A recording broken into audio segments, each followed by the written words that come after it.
The Inbetweeners. Now saying that just puts a smile on my face. I still remember the first time I watched that show.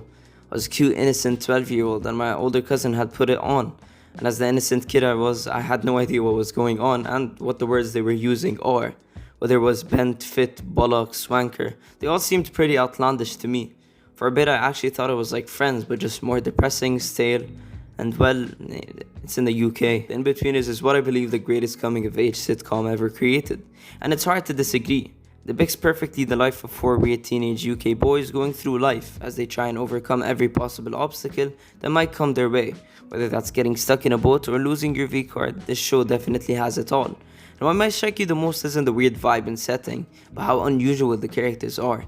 Instead of the usual jock, nerd, drama kid, or some shit like that you see in shows like Riverdale or whatever, you are following the rather strange journey of Will, a sophisticated but stupid kid who was new to the school and just wanted to fit in, Neil, the weird and mysterious tall kid you don't know much of, Simon, the awkward and shy kid that looks like the kid from Diary of a Wimpy Kid, and Jay, the horny and over-exaggerated kid who never stops talking about all the women he supposedly slept with and, well, his body count.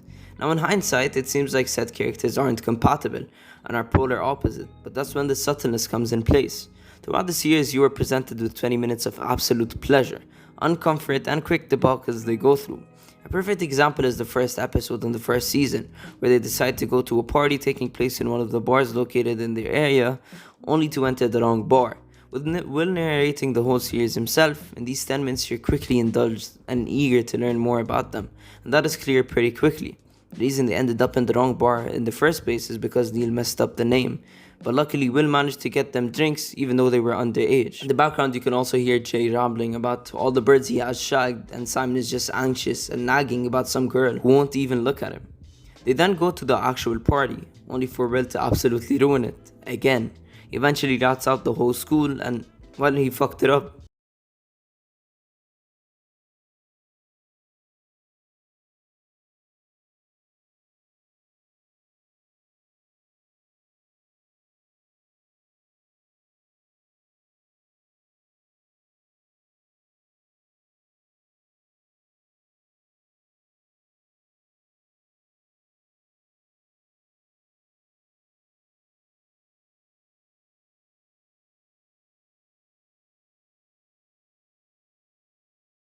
The next day they return to school and these four lads will be known as the Wankers throughout the episodes. Then there it is, you got to know the characters of the show, including side characters like the bully, Simon's crush, Neil's bent dad, and Will's fit mom.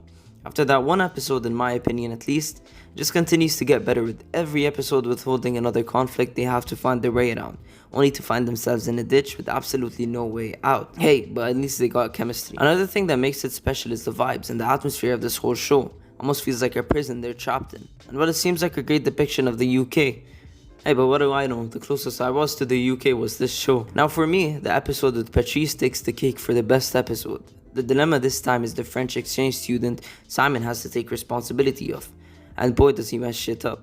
Whether it was flirting with Will's mom or doing whatever this was to a group of underage girls, he made the whole atmosphere immensely funnier and further emphasized on how good and enjoyable these characters are and how strong or weird of a bond the main characters have built. Though they were never able to overcome any of said problems they had each other. As cheesy as it sounds, it's true.